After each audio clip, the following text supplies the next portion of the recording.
Hello guys, good day. So meron na naman po tayong barya ngayon dito. So actually this is our first vlog po sa buwan ng Disyembre. So pasensya na po kayo guys dahil lately medyo na busy lang po tayo at nag-process po tayo ng ating SOSI.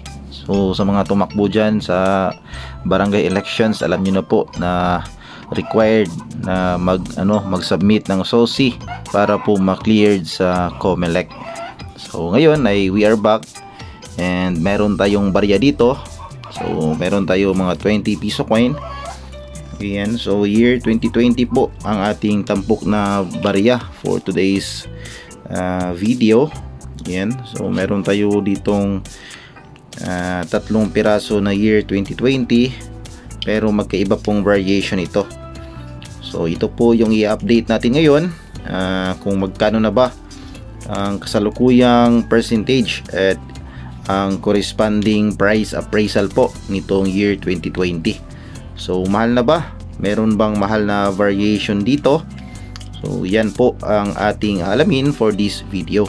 Pero bago po natin to simulan ay mag-intro muna tayo.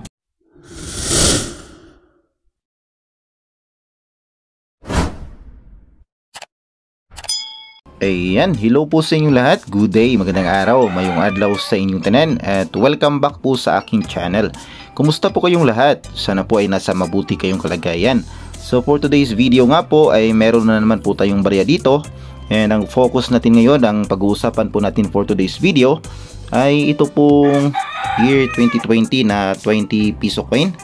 At ito po ay under sa BSP or no, sa NGC or sa New Generation Currency Series. So ito na po yung mga latest na barya or series na ginagamit natin. So kasabay pa rin po ng BSP series dahil hanggat hindi pa po na demonetize ang ating BSP ay magkasabay pong umiikot sa ating sirkulasyon ang BSP at ang New Generation Currency Series. So ito pong year 2020 na 20 piso coin ang pag-uusapan natin ngayon.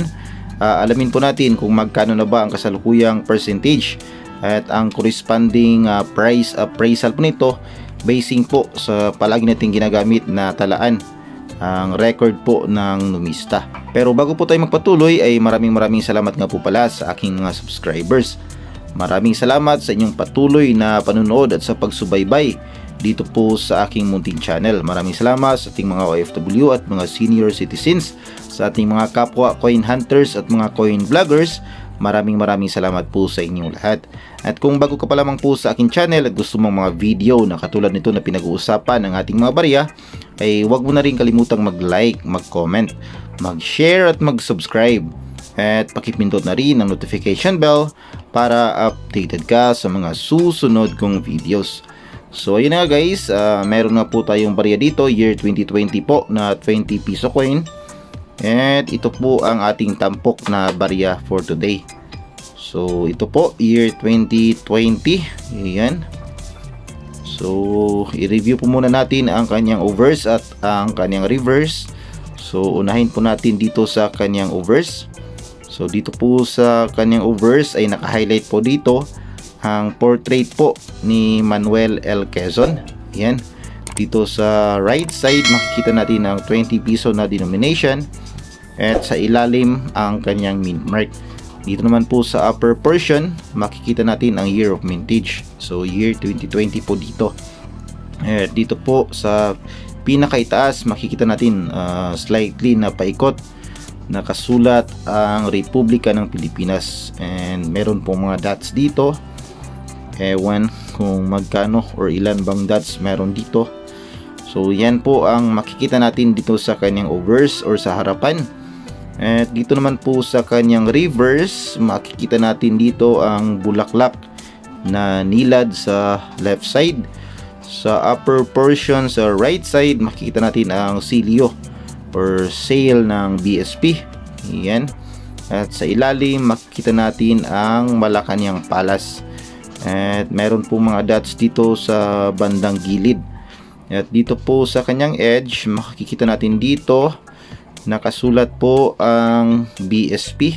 Yan. Ayan, so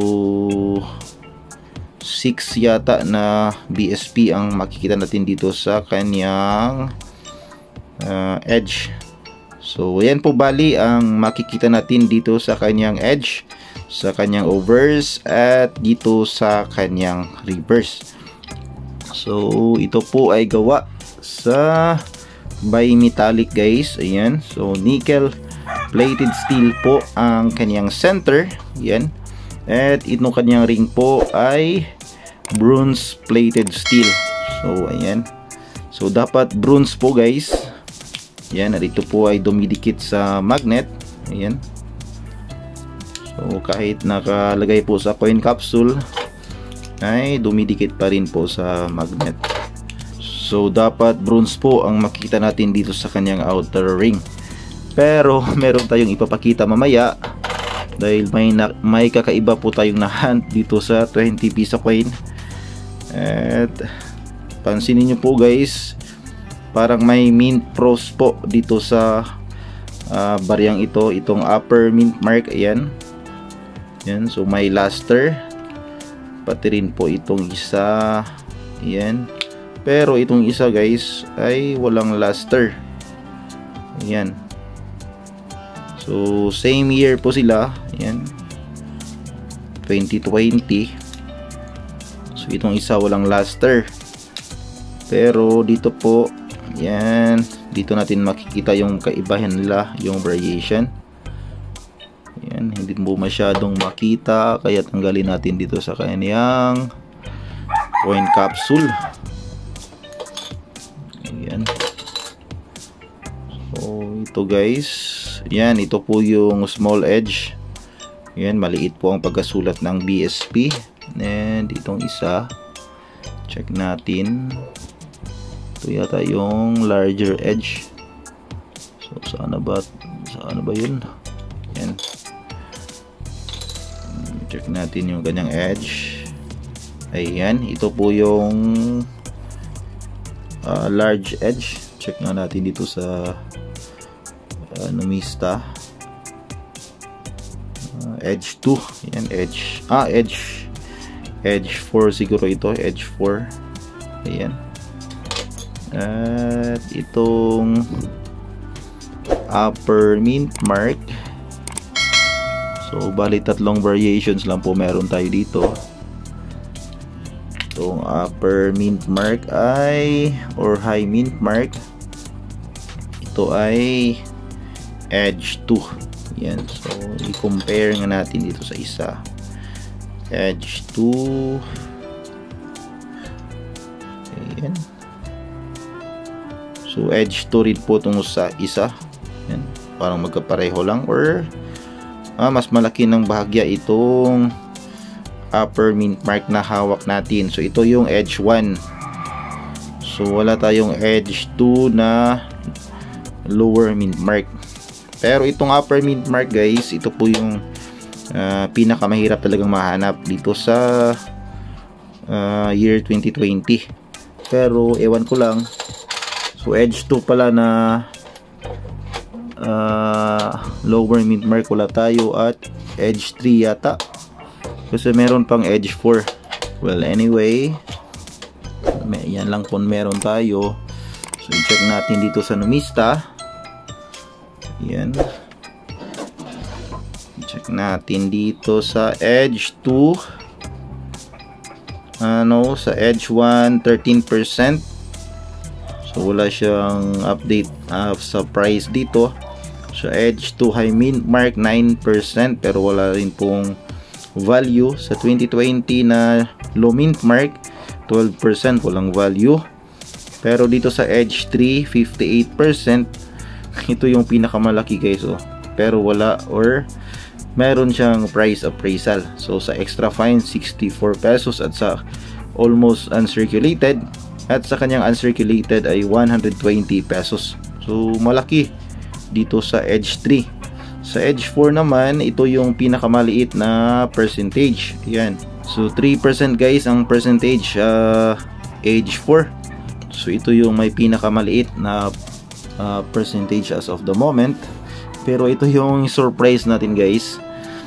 Ayan, so makikita nyo po, Mayroon tayong kulay puti, silver. So ayan, so pati yung kanyang outer rim, ayan ay silver. So kaiba to guys. Nakahan tayo ng kakaibang di matanggal. Ito nangyari dito, bakit hindi matanggal? Ayan, kakaiba na year 2020 na 20 piso. Pero kinalawang siya guys. Ayan. So, ano kayang nangyari dito? Baka nilagyan ng chemical. So, ano sa tingin nyo guys? Yan. So, parang edge 4 yata ito. Yan, malalaki yung BSP. Pero, puti siya guys. Yan, kung ikukumpara natin.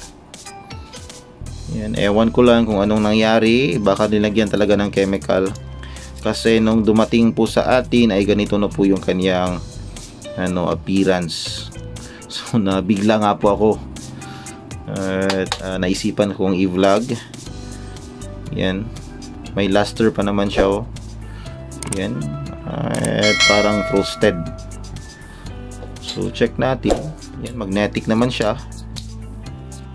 So ano kayang nilagay na chemical dito? Bakit nawala yung kanyang pagka-bronze? So, yan lang ang ating may tanong. Ayan, 2020 20 piso coin. So baka meron din po kayo nito. Ewan ko lang kung ano ba, variation ba or sinadya lang ito. Ayan. So ayan lamang guys ang ating update. At naibahagi po natin itong ating silver na 20 piso coin. So sana po ay nakapagbigay na naman ako ng kaunting kaalaman, kaunting update sa inyo regarding po dito sa 2020 na 20 piso coin. At kung bago ka pa lamang po sa aking channel, ay huwag mo na rin kalimutang mag-like, mag-comment, mag-share at mag-subscribe. At pakipindot na rin ang notification bell para updated ka sa mga susunod kong videos. And that's it for this video guys, and we'll see you again next time. God bless.